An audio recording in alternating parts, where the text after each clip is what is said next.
Hare Krishna. Yeah, let me go ahead and do that. Om Namo Bhagavate Vasudevaya. Om Namo Bhagavate Vasudevaya. Om Namo Bhagavate Vasudevaya. Narayanam Namaskritya Naranchaiva Narottamam Devim Saraswatim Vyasam Tato Jayam Udirayet Srinvatam Swagata Krishna Punya Shravana Kirtanaha Hrudayantasto hi Abhadrani Vidunoti Suhutsatam Nastapráyeshu abhadreshu nityam bhagavata sevaya bhagavate uttamaśloke bhaktir bhavati naistiki. Hare Krishna, everyone.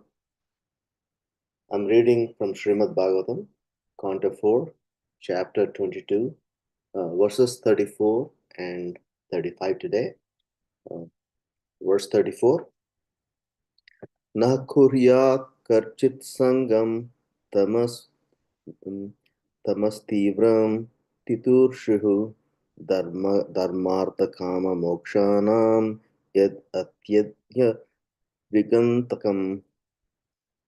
Translation and purport by Srila Prabhupada, Srila Prabhupada Ki Jai. Those who strongly desire to cross the ocean of nescience must not associate with the modes of ignorance. For hedonic activities are the greatest obstruction to the realization of religious principles, economic development, regulated sense gratification, and at last, liberation. Purport. The four principles of life allow one to live according to religious principles, to earn money according to one's position in society, to allow the senses to enjoy the sense objects according to regulations, and to progress along the path of liberation from the material attachment.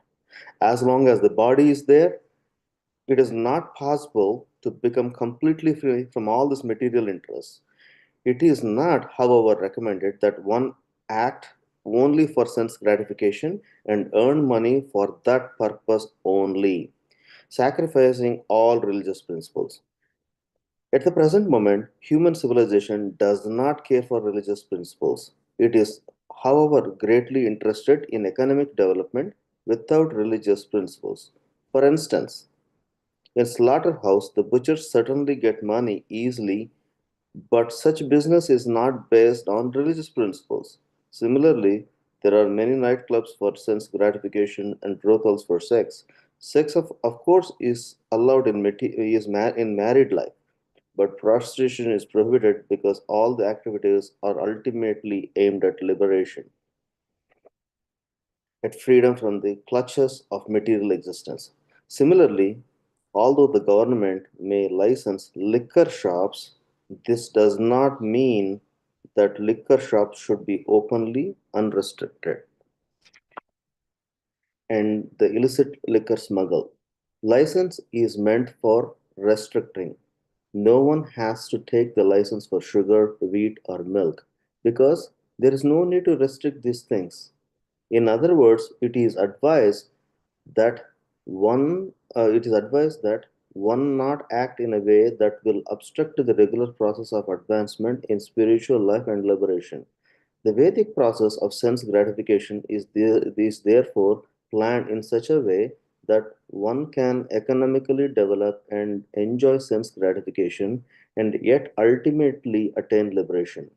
Vedic civilization offers all knowledge in Shastras, and if we regulated life under the direction of Shastras and Guru, all our material desires will be fulfilled. At the same time, we will be able to go forward to liberation.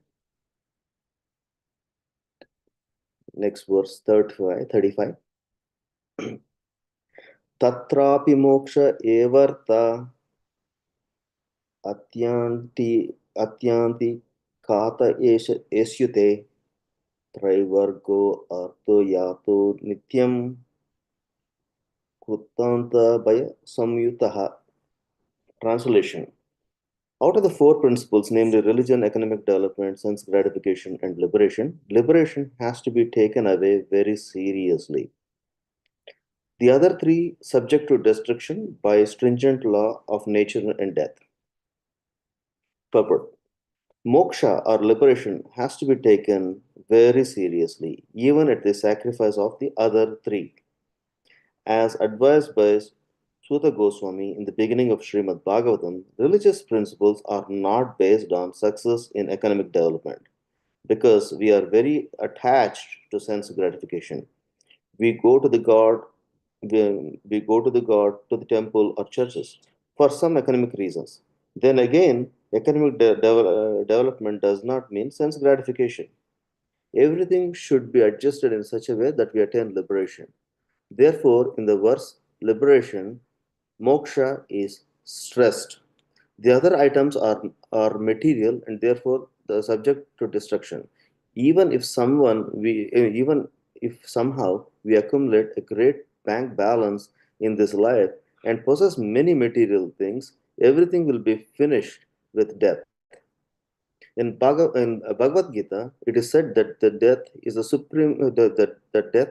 supreme personality of Godhead who ultimately takes away everything acquired by the materialistic person. Foolishly, we do not care for this. Foolishly, we are not afraid of death, nor we consider that death will take away everything acquired by the process of dharma, artha, and kama.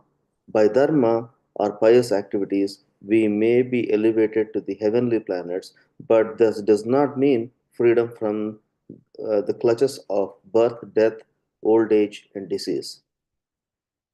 The purport is that we can sacrifice our interests in Traivargya, religious principles, economic development, and sense gratifications. But we cannot sacrifice the cause of liberation. Regarding liberation, it is stated in Bhagavad Gita 4.9, Tyaktva deham punarjarma naiti. Liberation means that after giving up this body, one does not have to accept another material body. To the impersonalist, that liberation means merging into the existence of impersonal Brahman. But factually, this is not moksha because one has to again fall down into the material world from that impersonal position. One should therefore seek the shelter of the Supreme Personality of Godhead and engage in his devotional service. This is real liberation. The conclusion is that we should not stress pious activities, economic development, and sense gratification, but should concern ourselves with approaching Lord Vishnu in his spiritual planets, of which the topmost is Goloka Vrindavana, where the Lord Krishna lives. Therefore, this Krishna conscious movement is the greatest gift for persons who are actually desiring liberation.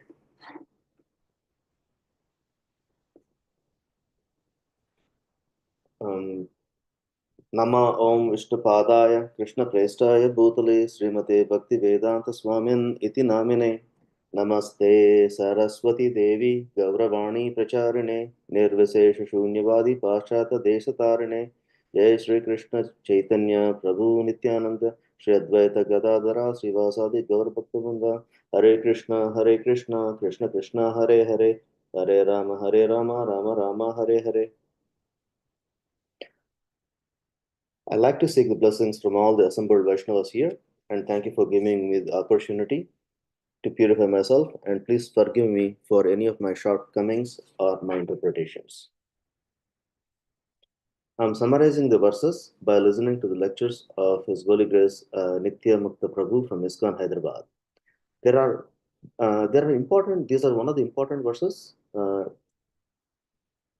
which talks about at any point of life, if we don't associate with, this is an important verses talks about, don't associate, we should not associate with mode of ignorance. These are the very strong instructions from Chaturus Kumaras, the four Kumaras. What happens when people don't control their senses, right? It is explained by Prahalad Maharaj in Srimad Bhagavatam 7.5.30, where it says, Punah Punas Karvita Karvanam, where Prahalad Maharaj replied, because of their uncontrolled senses, persons too addicted to materialistic life make progress towards hellish conditions and repeatedly chew that is which has already been chewed, right? Like it is like they already in each life. It's like going and chewing the food and taking all the juice of it. There's nothing in the pulp, but they spit it and go back and trying to chew the same thing again after some time, expecting there is more juice out of it. So it is a repeat of the same cycle. The control of life and birth, it is happening for ages, years, for many lives. That's what happening. To come out of it, what we need to do. That's the discussion in the topic of discussion, like how to cross the ocean of ignorance or lack of knowledge. The material world is often described as the ocean of ignorance or lack of knowledge, right? Bhava Sagara, where the living being entangled in ignorance forgets his real spiritual identity. To cross this vast ocean, one must first avoid association with the mode of ignorance, tamoguna, right? Which breeds laziness, destruction, confusion, and self-centeredness. Right? And what's happening in the modern life is like, is the enjoyment, right? In the modern society, we earn more, enjoy more. That's the slogan: earn more, enjoy more. By hook or crook, uh, we earn, enjoy, enjoy. But what we end up being end joy, not enjoy. It will become an end joy, and that leads to frustration. uh, but we have a better slogan in our hook or cook is hook or cook, give one book. That's our slogan with ISKCON. That means we give a book so that they get liberated. That's the better way. So let's say going back in this one with modern enjoyment, we get more money and enjoy with the point is about enjoying the senses. When one engages in these activities and their unregulated sense gratification, it blocks even the progress goals of the four aims of human life, right? Which are the four aims of the human life? Dharma, Artha, Kama, Moksha. Dharma means religious duties. Artha means righteous earning from this Dharma. Kama, regulated enjoyment, even in the family life, they're allowed to have the say it's a whatever, and moksha, liberation. In Srimad Bhagavatam, what we teach is instead of earn, this is learn, Srimad Bhagavatam, and enjoy because this is a human form of life. Enjoy this life is very rare, which is durlabham. So learn, enjoy, and enjoy. So understanding these four aims of human life, these four goals known as Purusharthas, is to guide a soul towards self-realization. Dharma teaches us to follow divine laws and scriptures. Artha encourages us to earn wealth ethically, right, in line with our prescribed duties. Kama allows enjoyment, but only when it is sanctioned within Dharma. Ultimately, the soul must strive for moksha, complete freedom from bondage. However, in today's society, the balance has been lost. The modern world glorifies only artha and kama while ignoring dharma and moksha, leading to spiritual degradation. And Prabhupada talks about the moksha is the most important thing in the next verse. When material resources are used without spiritual vision, they become sources of bondage. For example, slaughtered houses operate from profit, but ignoring the principles of compassion and dharma. Nightclubs and brothels thrive by exploiting human weakness, offering pleasure without sanctity. Even, even activities like alcohol consumption, through though sometimes legalized, should be strictly regulated. Otherwise, society becomes overwhelmed by passion and ignorance. Um, and also, there is a one of the things is there's a perfect example of spiritual inquiry comes from King Prutu, right? When he received four Kumaras, he welcomed them with great respect. He then asked a profound question that reflects the inner struggle of more spiritual aspirants, right? Is there any hope for householders who attain to sense gratification to attain liberation?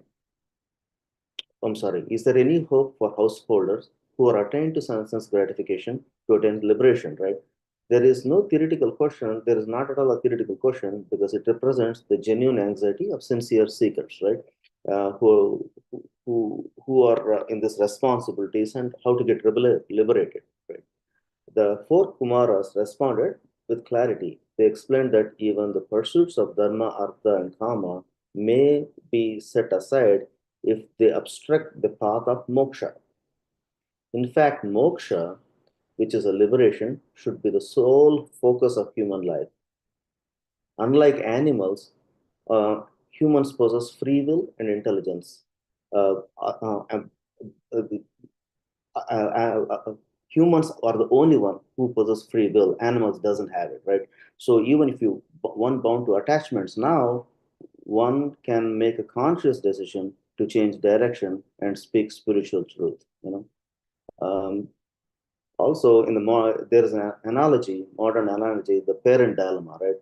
The scenario is similar to modern times. Parent may send their children to develop devotional retreats or to temple programs, thinking that they will teach good values or help with career connections, right?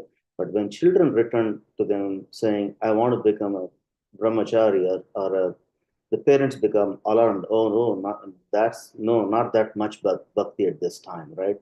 Um, this is very similar to King, which is Prachinna which is also there in the future verses, where the King Prachinna surprises his sons, embracing renunciation instead of family life. There's more thing to it, but in respect to time, I want to focus on few things before I conclude. Why spiritual truth often eludes us, right? One reason people struggle to absorb spiritual messages is lack of adhikara, the inner qualification to receive transcendental knowledge, right? Without purification of heart, sacrifice teachings remain theoretical. Transformation occurs only when knowledge moves from the intellect to the heart. One must put in, so information must be become internalization, and internalization leads to transformation. So once again, I read it: information must become internalization, right? And internalization must lead to transformation. Uh, Krishna explains this one in Bhagavad Gita 4.34 that true knowledge is received through surrender, humble inquiry, and service to a genuine spiritual teacher, right? Tadvidi Tadvidi Pranipatyena Pariprasnena Sevaya. Knowledge is not just mental data, it is divine transmission from the heart of the Guru to the heart of the sincere disciple, right? It is also explained also in Bhagavad Gita 10.10 in Buddhi Yoga. Dadami Buddhi Yoganam tam tam ena mam upayantate. To those who constantly devoted, I'll give the intelligence by which they can come to me, right? It's the important words in Buddhi Yoga. This divine intelligence, Buddhi Yoga, enables us, a sincere soul, to navigate the material world and steadily progress towards Krishna, overcoming all these illusions. Right? Um, uh, there are also few things, the dangers that related to this due to the mode of ignorance, right? The mode of ignorance, which is tamoguna, is especially dangerous, right? It produces laziness, depression, self-destructive behavior, and even rebellion against dharma, right? In Upanishads, it says, tamaso maya jyotirgamaya, lead me from darkness to light, right? This is the call of every sincere soul yearning to escape this illusion. In Bhagavad Gita 5.6, Krishna says, When, however, one is enlightened with the knowledge by which mere science is destroyed, then his knowledge reveals everything as the sun lights up everything in the daytime. So, and uh, progressive, how we can take it from here, right? Chanting gradually transforms consciousness, right? And in passion, one chants with effort. Well, in passion, one chants with effort and discipline. In goodness, the same thing. The heart becomes purified, and taste for Krishna awakens. With continued steadiness and sincerity, chanting matures into Shraddha Nama, pure love, right? This is the part Chaitanya Mahaprabhu came up with. And when the while the Vedas describe four goals, Dharma, Artha, Kama, Moksha, Chaitanya Mahaprabhu gave us the word, the Panchama Purusha, which is Krishna Prema, right? Pure love of God. This is the highest perfection, is easily attained in this age through chanting holy names. Hare Krishna, Krishna Krishna, Hare Hare, Hare Rama, Rama Rama, Hare Hare. And I would like to end here. वाञ्छा कल्पतरुभ्यश्च कृपा सिन्धुभ्यश्च पतितानां पावनेभ्यो